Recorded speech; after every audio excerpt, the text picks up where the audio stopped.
So Tadeusz, thank you for coming. He has a busy schedule these days. So,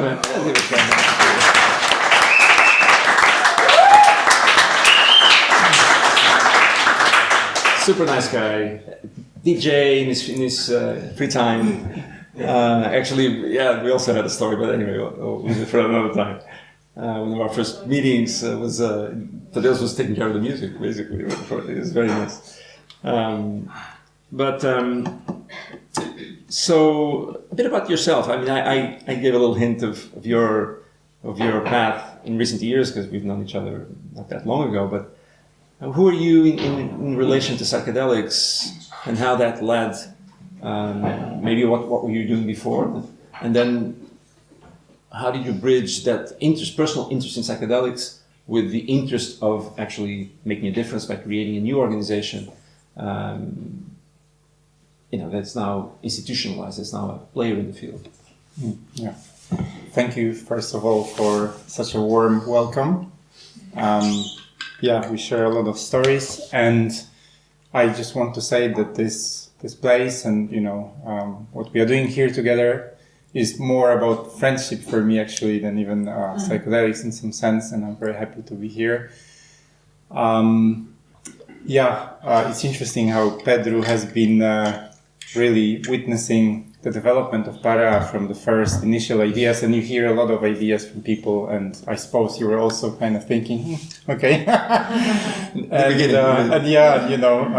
All facets, like, I had a deck with a presentation with a pitch, and you would say, should work a bit on the kind of graphic layout. The first slides were nice. It's been, but the ideas were there. Lots of information there. Anyway, there were a lot of iterations and kind of building the narrative and the pitch. But it's kind of, it has a special meaning to be here with you and speak about psychedelics and PAREA.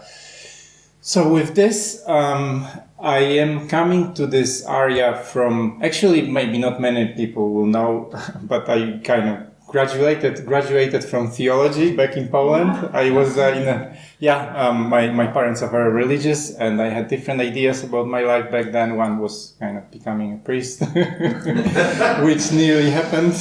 So that already kind of will give you a bit of an idea. I don't have a necessarily a scientific background, maybe quite on the contrary, I would say.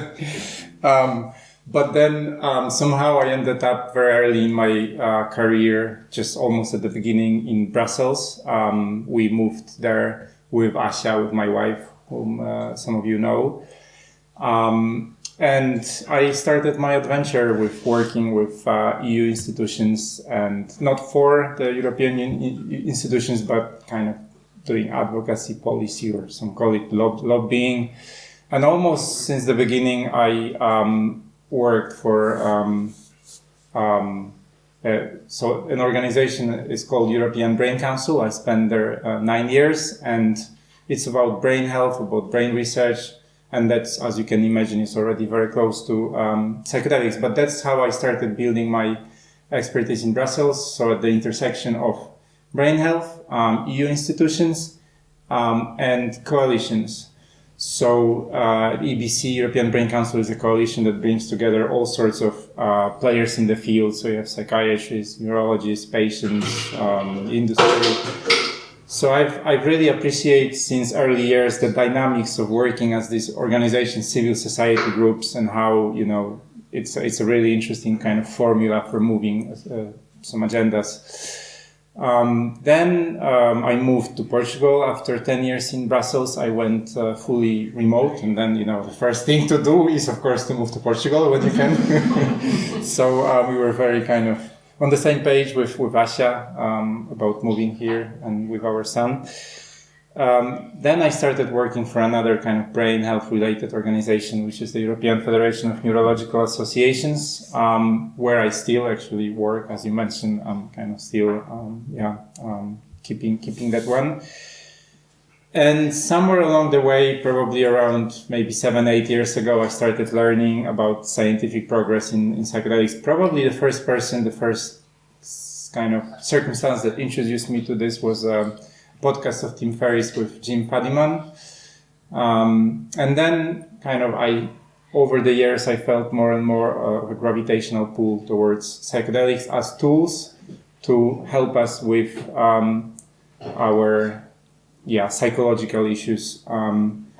Because I've been always at my work, kind of exposed to regulation, to medical use. So this is about addressing unmet needs in the area of mental health, in the area of addictions. And a few years ago, you had met David Nutt. Yeah, I was just exactly. So actually, the European Brain Council, David Nutt was the president of EBC for a couple of terms. Yeah, and of course, I was aware of his. For those who don't know, David Nutt.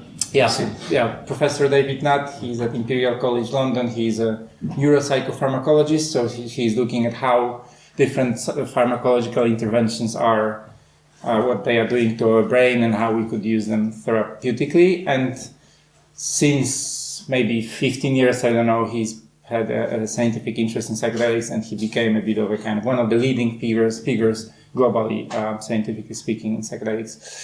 So a few years ago, I realized that I was already kind of interested in psychedelics to the extent that I thought we need to start doing something in Europe. I've seen a lot of progress in the US, and then I thought that we need a common voice in Europe to start engaging with the EU policymakers. And I'm mentioning the EU because that's where the majority of decisions are being made, all sorts of legislation, research funding. I actually read something somewhere that maybe like 80% of laws, for instance, in Portugal come from the EU. Mm-hmm. So it's just identifying where is kind of the lead domino and where you want to intervene to have the biggest impact. Mm-hmm. And in many areas like here, it's Brussels. So that's why I'm kind of, the environment here will be Brussels. And there is also the majority of EU institutions are in Brussels. The European Medicines Agency is in Amsterdam, but it's kind of a EU agency.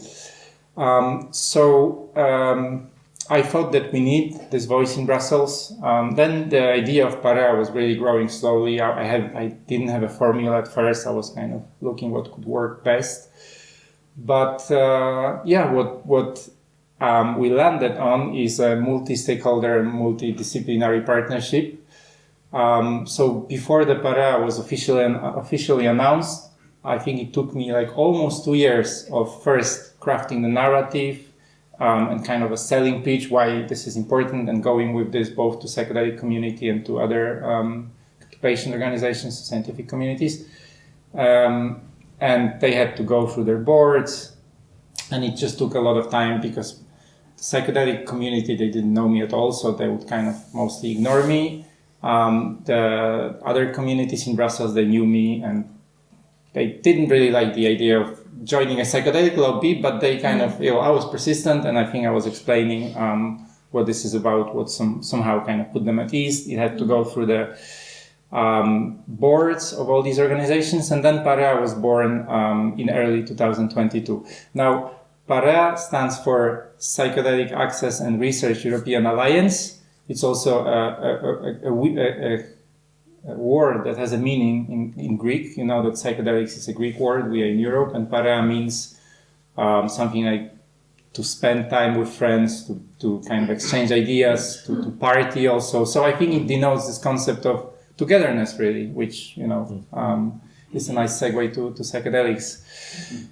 So PAREA is, you would say, it has 3 main types of membership. Patient organizations like Pain Alliance Europe, mental health patient organization, also the organization I'm working for, the neurological, because there is a lot of research into neurological conditions like chronic pain. Then scientific societies like European Psychiatric Association, European Brain Council, European College of Neuropsychopharmacology, and a few others.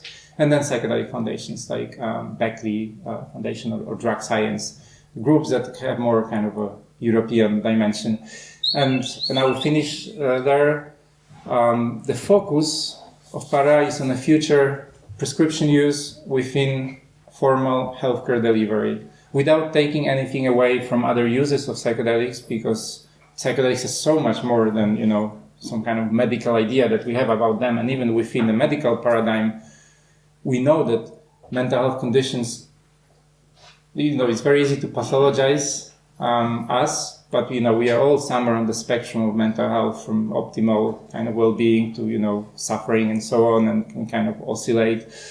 But yeah, it just so happens that with the medical model, it could have the biggest impact in terms of getting on the menu of people who would otherwise never dare to try to use psychedelics for therapeutic uses, like our parents, people who will never dare unless it's recommended for them by their doctor, and could be available where they live, and very importantly, covered by health insurance. Mm-hmm. So this is our focus, not so much other means of use, which are important but not in the scope. So, regulated market for, let's say, medical psychedelic use. What will that look like? And are there other models already in place that we can look at as an example of what that looks like? Meaning, what are the pieces of that puzzle? What needs to be together? Which is another way of asking, what are the steps? What needs to be in place? What needs to be built or agreed upon? So that we do have that regulated market as an endpoint. And then, of course, there's other markets, let's say. But just to give a picture of what might that look. Maybe you already have some examples out there for other types of substances or interventions. Yeah. So this is a very big question. Yeah. We could actually, and we might be speaking about this and kind of answering this question for ourselves for the rest of this meeting. But I would say